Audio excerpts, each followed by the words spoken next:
Hello everyone, welcome to another episode of CAP Explained. Today I want to show you how we can hide and display fields based on a condition.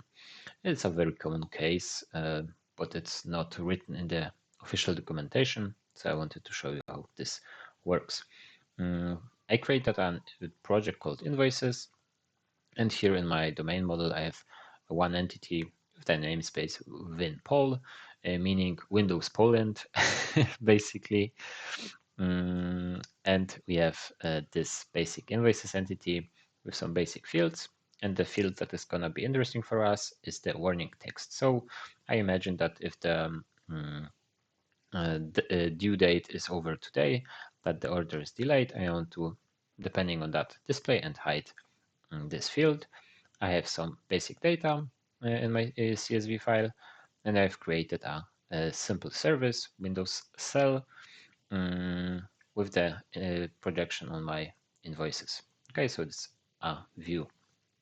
And to start off, I want to add a field that will decide on that condition, because if you want to do a condition, you can control that by a field which is of type Boolean, and only on that. So if you want to add this, let's expand our service or projection. And here I will define that I want to have all of the fields from invoices, but additionally I want a second field, a virtual field.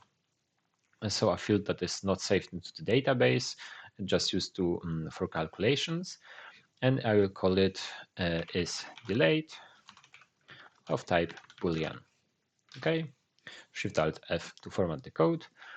And now we will be able to use this variable in the code, but it won't be saved to the database because it's a virtual field.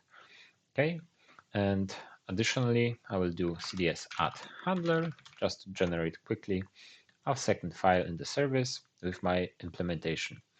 And I will use this as the base, and I will use the this.after_read handler. Why the this.after_read handler? Because it's a virtual field and you can only fill them in the this.after handler. Okay, we won't be needing the request. We have the invoices. We can delete that. And maybe just to show you, I created also a simple application, CDSW or CDS watch to start the server.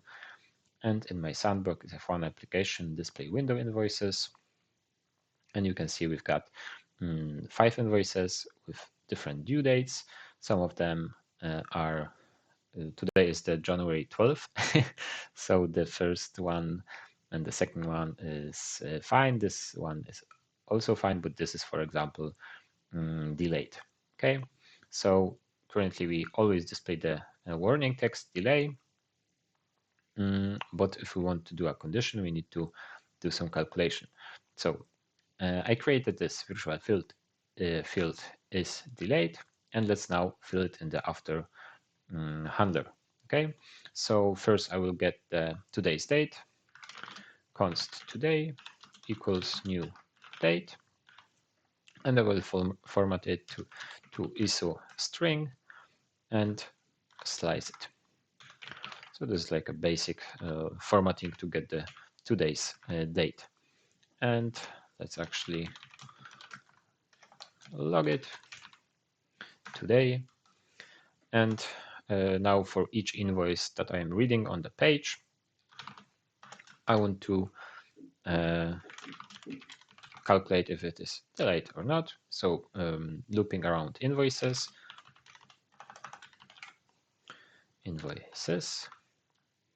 and here I will set the new virtual field dot is delayed.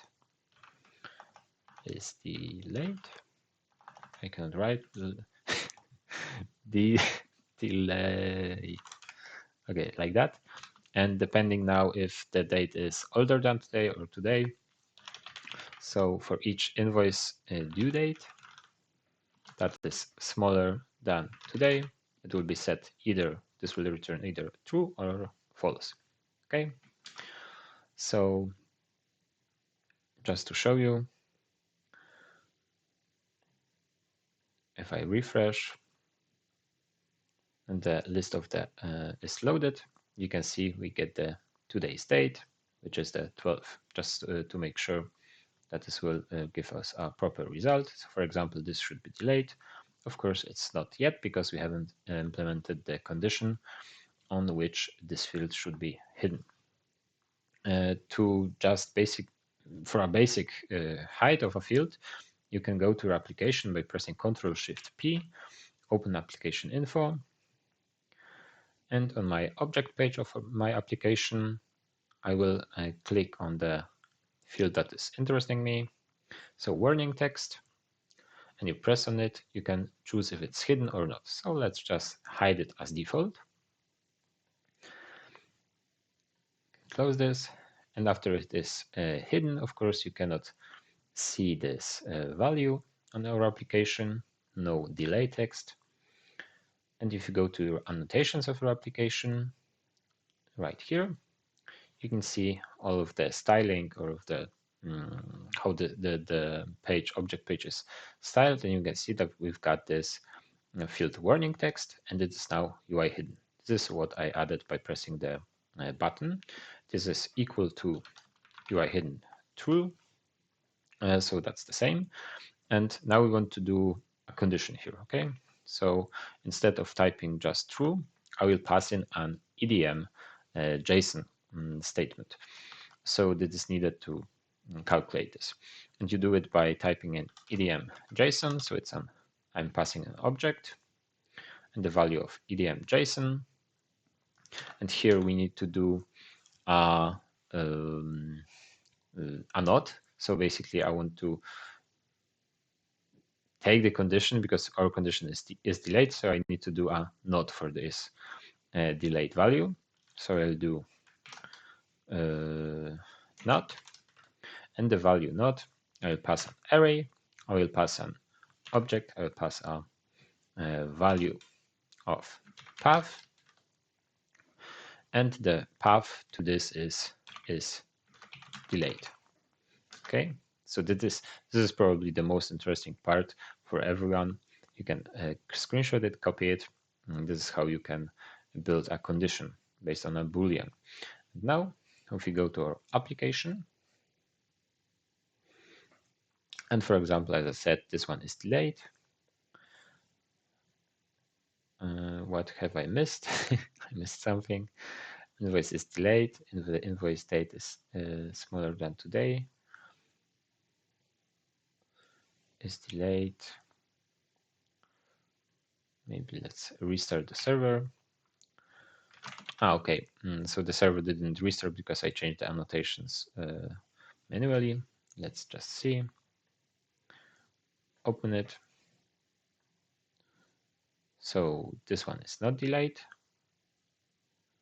Or is it delayed? Due date? No, this one is delayed. Okay, that's right. So it's working fine.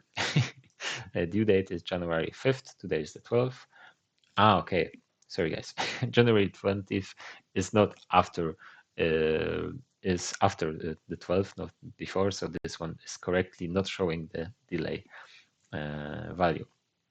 Sorry for this small mistake. Okay. So basically, again, if you want to do a condition like that, you use a virtual field. Of course, you can use a normal field. You don't need it to be virtual. You can save it to the database, but just for styling purposes, I always like to use virtual fields. And then with a small use of coding of a handler, it needs to be this after handler for virtual fields. You can calculate this for normal fields in a before or on handler. And then the most important part is this one, okay? And of course you can use, you don't need to use the not parameter. You can, but in my case it was needed. It's usually you want to define it like that because usually you want to do is delayed and not is not delayed. Makes more sense when you code. Okay, guys, that's it for today's episode. I hope you enjoyed. If you did, leave a like, a subscription, and please comment for the next episode that you would like to see. Thank you very much.